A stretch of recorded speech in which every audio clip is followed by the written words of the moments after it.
Welcome back. Thank you for staying with Citizen Extra. I'm Janet Mbogwandisho. In studio, let's show you who our guests are before we come to them a little later on. We have Charles Mnyui, who is an MP aspirant for Kiambaa. We have Peter Kaluma, MP Homa Bay County, and we still have Beverly Ongaro, Homa Bay, town, sorry about that, and Beverly Ongaro, who is a governance analyst and lawyer, who is still with us from our previous hour. In just a few moments, we'll be coming to talk to them and talk more of NASA politics. But first, let's head over to Tononoka grounds, where NASA is expected to hold a rally over the weekend. And now we have some pictures, and we'll listen into what's going on there, even as Governor Hassan Joho is expected at the Tononoka grounds. We understand he's already on the grounds there. Let's listen in and see what's happening. Habari zenu bwana. So tumefika hapa leo. Hususan mimi nilikuwa si hapa leo kwa ni wabunge na wanapanga haya mambo hapa, lakini nina furaha kwamba nimekuja kujionea hata mimi kwa mipango ambayo yanaendelea hapa. Lakini nataka niwaambie kwamba kutakuwa na mkutano Jumapili hii wa chama cha ODM, na kutakuwa na mkutano mkubwa sana wa kuweka mazungumzo yetu kama watu wa pwani. You all are aware that for the last 10 days or so tulikuwa tukiconsult kama uongozi wa pwani. Tumezungumza na ndugu zetu from all the 6 counties, na sasa tumefika wakati wa kuwa na uwiano na kufanya ama kuweka wazi mazungumzo ambayo tumekuwa nayo, na madhumuni yetu hasa ni kutumia fursa hii ya Jumapili kutangaza msimamo wetu wa kisiasa wa jimbo la Pwani, na ufuasi wetu tutauomba uende mwelekeo gani. So we are hoping that everything shall go well. Kitu ambacho nataka kucaution ndugu zetu on the other side, ama the Jubilee administration, tumeona wameanza kuwa na tabia za kutumia mbinu za kizamani. We want to warn you from today. We have notified you, mkutano wetu kama utakuwa wa amani na ni wa kisiasa. Matarajio yetu ni kwamba kama kutakuwa na polisi watakaokuja hapa, basi kazi yao iwe ni kupeana usalama, na kama hiyo kwao ni ngumu, pia sisi tuko tayari kujilinda wenyewe kama wananchi. So there's only 2 things we expect from them. Either waje watupe usalama, au kama ni kazi ngumu kutupa usalama, watuachie tufanye mkutano. Hatutaki kuona tabia zile tumeona kwengine zinarudiwa. Jana nilisema mimi, we were in Kwale for a very peaceful rally ya kisiasa. Then watu wengine that I called desk officers, they went ahead and said that some of us tujizuie mkutano Mombasa peke yake. Hii ni nchi huru, hatuwezi kukubali ukoloni mambo leo, au ni mambo ambayo yamepitwa na wakati. So tutaendelea na msimamo wetu, na matarajio yetu ni kwamba kutakuwa na amani kwa upande wa polisi. We've now realized disruption ya mikutano yetu haifanywi na watu wengine bali ni polisi. So our polisi, they have been turned into youth winger ya Jubilee government. So they must stop. Wao wasimame hayo. So we are telling them here today in Tononoka, if they were to be with us, then it is just matter of security, but we do not certainly expect disruption from them.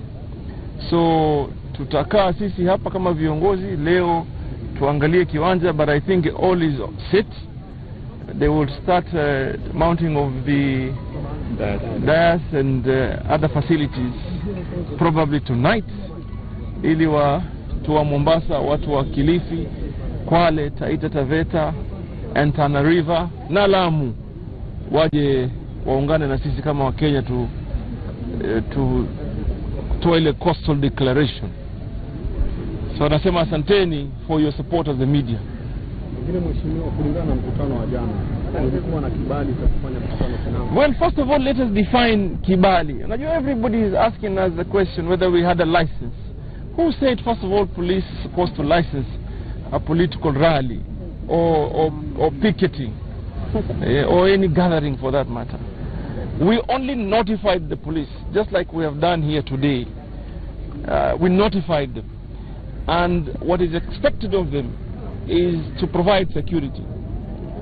So we are not looking for any or seeking any license for us to be able to gather here as ODM. So I think that question is first of all misplaced. We don't need to be licensed to hold a police rally. We only notify the police.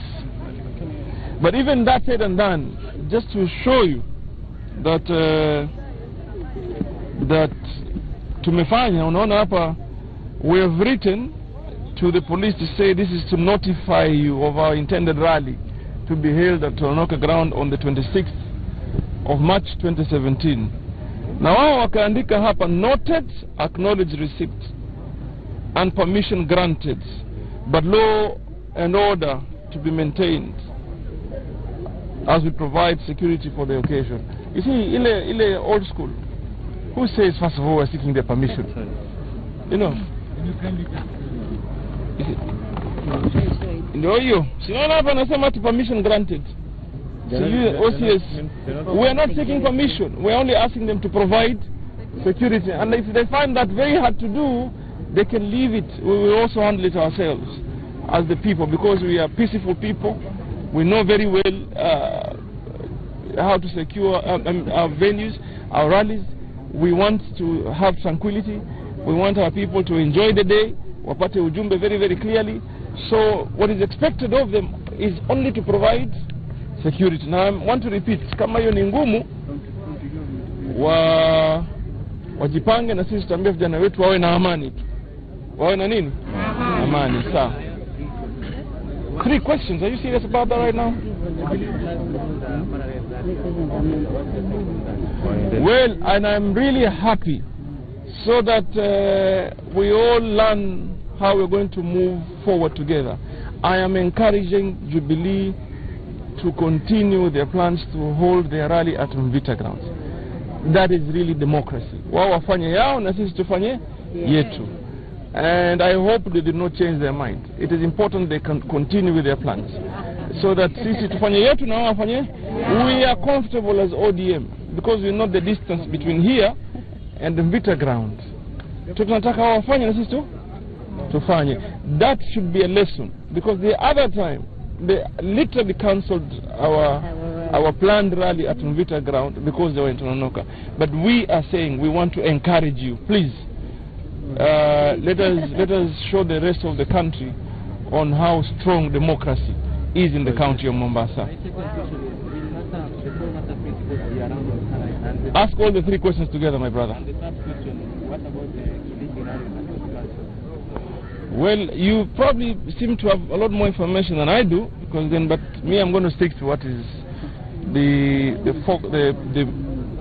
discussion here today. And this really is a function for the Orange Democratic Movement Party, ODM. So far as I'm concerned, we've invited our party leader. We haven't had any other conversation kando ya hiyo. So that is what it is. It's an ODM function, and we, of course, as the leadership here, we've extended an invitation to the party leader of ODM.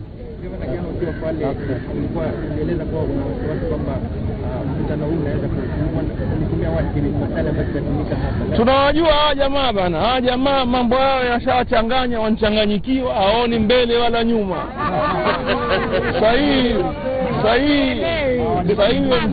Sahi wameanza kupiga kibin mithale cha hapa na pale, lakini hawatoboi. Let me assure them, tunajua mbinu zao. Wewe ulisikia wapi? Sisi tumeenda Mpeketoni, very peaceful. And in fact, let me tell you, pengine waseme mimi mambo bodyguard labda ni shida kwangu, lakini the MPs had security. Governor King had security. Governor Murutu had security. all those officers attached to the MPs and my colleague governors were armed. But did you see any gun drawn in Beketoni? We did not, even though those people decided to throw stones and mangoes at us. It is the governors and the MPs that calmed down the situation. In fact, I heard one of the MPs telling the bodyguards, "Musitoe bunduki, it is fine. Waachie hao jamaa wapige mawe, let us live peacefully." Later on, we have some other desk officer who condemns us. I mean, in all fairness, really, even if you want to bootlick or to be a sycophant of your principal or your boss, there are certain things you just can't do. You can't. You know, watu ambao wamepigwa mawe, watu wamepigwa maembe, na wana uwezo wa kujitetea, hawakujitetea. They wanted to see tranquility, they peacefully left and went to another meeting. You actually can hold a press conference and condemn them. Hii ni ile Kenya ya zamani. This is what we are saying, hiyo ni backwardness, and it will not help Jubilee in any way. In fact, if anything, inatupatia motisha zaidi, gives us the impetus to want to do more, and will certainly do a lot more. Check his space, my friend. Thank you. Thank you. Thank you. All right, Governor Hassan Joho addressing the media there at Tononoka grounds ahead of the rally this weekend.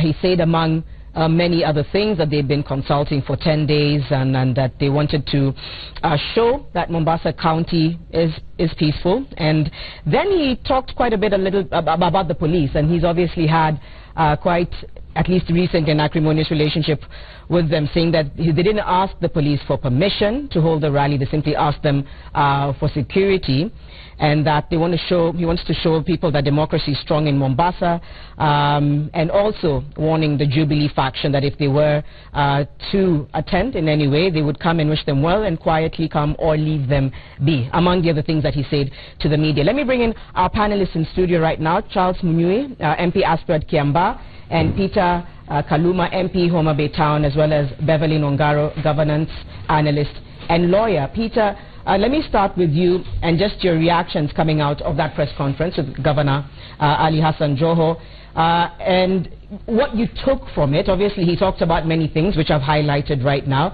What do you think was his underlying strong message ahead of the rally this weekend? Yes, what the deputy party leader of ODM is saying is that democracy is growing, and more so in Mombasa. You see, Joe, unlike last time when, Jubilee was saying so long as they are in Tononoka, ODM cannot be in Mvita, saying if, Jubilee also intend to hold the rally at the same, Mombasa on Sunday at Mvita, they can continue. And all it goes to confirm is, the democratic maturity of Mombasa. Number two is saying, something that is already in the Constitution. And that is the point that you do not need permission or license from the police officer to go with public gatherings. Janet, we have Article 38 of the Constitution, and then we have the Bill of Rights talking about the rights of assembly and political, pursuits. So we are in a situation as a country where all you do if you want to assemble is to secure that there will be peace, there are no external interferences. And that is why our Constitution and the other relevant laws merely indicate you inform, you notify the police. There is the thinking, Janet, that there is a form of notification, which I see bothering so many people. People are asking, is there a document? Notification is mere information. So long as, the police have information that when Kaluma leaves cities and is going to Uhuru Park to hold a public meeting, all that police needs to do is to ensure that that public meeting goes, uninterrupted, either by people, Kaluma is going to meet, or people outside there. So Joe seems to me to underscore the constitutional point that in the pursuit of a right to assembly, the right, to undertake your politics, all you need is to inform the police if there is need for security. I think those are the two fundamental things that you came out of it. Charles, your thoughts on that as well, just alluding to what Peter has already said and what you think the governor was trying to put across there. I think to a large extent Peter is right, Mheshimiwa. Notification is essentially telling the police I'm going to do ABCD, And if the police have an issue with that, then what they should do, for whatever reason, be it security or anything to that effect, they should be able to tell you that you cannot hold this rally here. Much as they had allowed you, they had consented to you, not really consented, but they had not received the notification to the effect that you have that particular function. They can tell you we have information to the effect that this is going to happen around this area, and by so saying, then we feel that much as we are willing and able to secure you, we would not want us to subject you and your people to certain issues. And I think that